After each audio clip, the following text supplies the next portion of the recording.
never heard a politician say no, no. So first of all, I'd like to thank, the people that put these together are the ones that really work hard. I mean, we're on the road working, doing what we have to do to get reelected, but our staff and Angie's staff, let me tell you about them.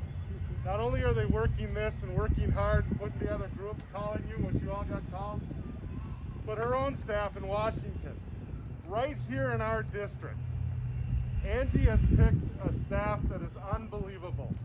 We had a number of veterans foreclosures, veteran issues, federal issues, and I had my office call them, and within hours, not days, but hours, Angie's staff, and I got calls from Angie, and she took care of them. That's what we have in Angie Craig. We have somebody that deals with our constituents and deals with them now. We didn't have that with that guy that lived in Woodbury. Right? So I have found a great partner, and my staff has found a great partner in Angie and her staff, and I want to thank her for doing such a great job. That's why we got to make sure Angie Craig returns. Now, like Robert said, we flipped this district a year ago. It was heavy red, or 2 years ago, right? It was heavy red. And Angie and I both worked the district here. We both had that loss and we both had a great win. But people know us now. Like Joe Biden says, they like us better, right? So this has been a real neat experience for me. And we've done a lot of great work, but the work isn't done yet.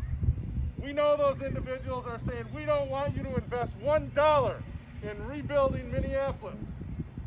My answer to them is saying, you're right. We don't want to rebuild Minneapolis. We want to make it better. We want to revitalize it. Because if we go back to rebuilding, as Mayor Carter says, we're going to have the same results. We need to do what's right in Minneapolis and in St. Paul. And that's what the Democrats are about. They're about doing what's right and moving Minnesota forward and making sure every kid that starts in our high school here in Apple Valley, Rosemount, Lakeville, has an opportunity to succeed and become Angie Craig. Right? That's what our focus is. Our focus is on the future. Our focus is on seniors that are struggling for insulin and for homes. We just want Minnesota to be good for everybody. And that's what we're going to focus on, and that's what I plan to focus on when I return. Now, I can't tell you about this other partner. I mean, I met Greg years ago when he was first running for office.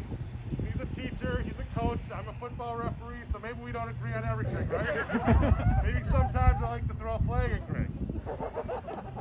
And he might like to chat a little bit. But Greg Clausen has been another partner in the Minnesota Senate. Greg had for years been working with Republicans.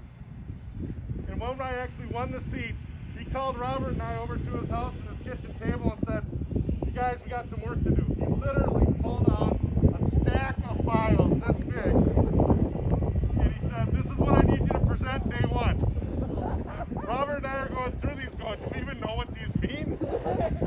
And so everybody, all my colleagues went to Robert and I go, why do you two have the most bills? It's because our area was backed up. Well, with Greg Clausen and what he did this year in the Senate was unbelievable. Together, all three of us, if you didn't know this, the Minnesota Zoo was getting ready to ship its animals. We were looking at a federal level, we were looking everywhere to make sure that was there any way that we could save the zoo.